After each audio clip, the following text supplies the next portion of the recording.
Hey everybody, it's Father Ryan. And I just want to take this opportunity to express how grateful I am for the time that we spent together this past weekend at Fortune Lake for the Youth Encounter Christ Retreat. It was a great opportunity to come together to prepare ourselves by emptying ourselves, by entering into silence, to receive more of Jesus through the silence, through the great talks that were given by the team members, through our discussions with one another at the tables, and then to respond to the Lord and His call in prayer, in apostolic service, in community, and the commitments that we made to love God and neighbor evermore as we go home. And if you're in high school, you've got 3 weeks off from school right now. And it's a great opportunity, I think, for the church to step up in faith, in love, in real care for each other. A lot of people are scared. A lot of people are uncertain about what the future holds.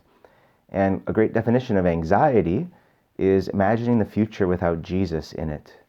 And Jesus is with us. Jesus is going to be with us in the future. And things may get worse. Many people may experience a lot of distress. And it's time for us to step up in real faith and love.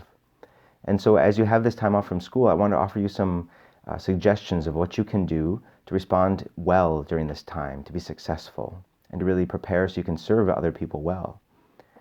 And so the first suggestion is to establish structure in your life over the next 3 weeks. A lot of your structure in high school comes from outside of you. You have to go to school, you have to go to class, you have to go to work, you have to go to activities, sports practice, whatever it might be, and a lot of those things are being taken away from you over the next few weeks.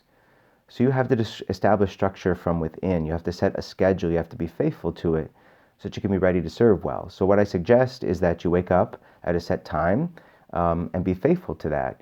Set an alarm and get up when your alarm goes off, and get fully dressed right away first thing in the morning. Don't lounge around in your pajamas until 2 o'clock in the afternoon, right? Be ready to serve the Lord.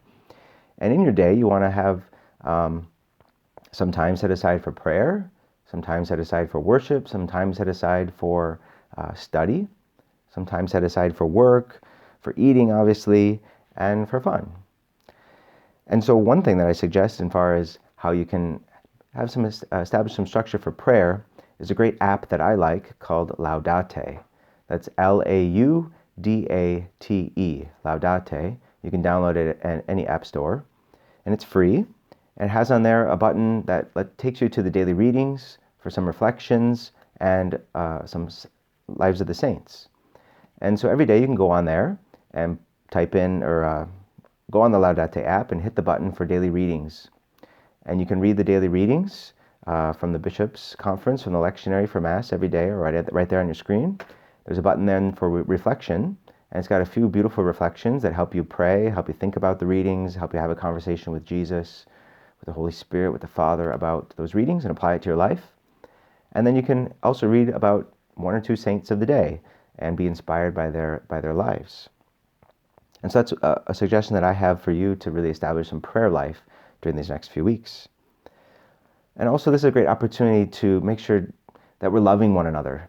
You see on the news a lot of people panicking, hoarding toilet paper, clearing out stores of all kinds of things. Obviously we need to be prepared, but we need to be prepared so that we can serve each other well. And so some suggestions for you about how you can love one another in this time is consider who in your own neighborhood around your house is elderly or is older. And consider who you can call or even just visit to make sure that they're okay. Ask how they're doing. See if you can bring them some food or go grocery shopping for them if they need anything. Also consider who around your own neighborhood or who around your school or people that your parents know who are still needing to work but who have younger kids at home and maybe could use some babysitting help. And offer your time, offer your assistance to give babysitting to those who need babysitting during this time. Those are 2 concrete ways that you can really get involved in loving other people in this time. I myself am going to go down to our St. Vincent de Paul food pantry, thrift store, financial aid office, and just meet people there, see how people are doing, encourage them, let them know we're here to help, see what the needs of our people are in our community, and see how ways that we can respond well here in Ishpeming. And also just take some time for self-reflection and relaxation. Also, obviously, a lot of us are busy all the time, and when the time of peace and quiet comes, sometimes we don't know what to do. Well, just sit down, be still, grab a great book, have a great opportunity to read and reflect during this time. And so these are a few ways that you can respond concretely to the Lord and His call, specifically in this time of our history And by establishing structure in your life and keeping to it, by making sure you're loving others and looking for opportunities to do that and reach out, and just to take some time for self-reflection and relaxation as well. And so also gather your whole family together for prayer. Encourage your whole family to come together to pray the rosary maybe and offer that up. Bishop John asked us all to offer a daily rosary for health workers, for those who are sick. And so continue to do that.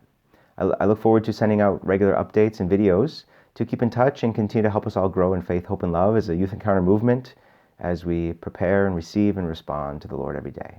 So I'll talk to you soon, and God bless. Bye.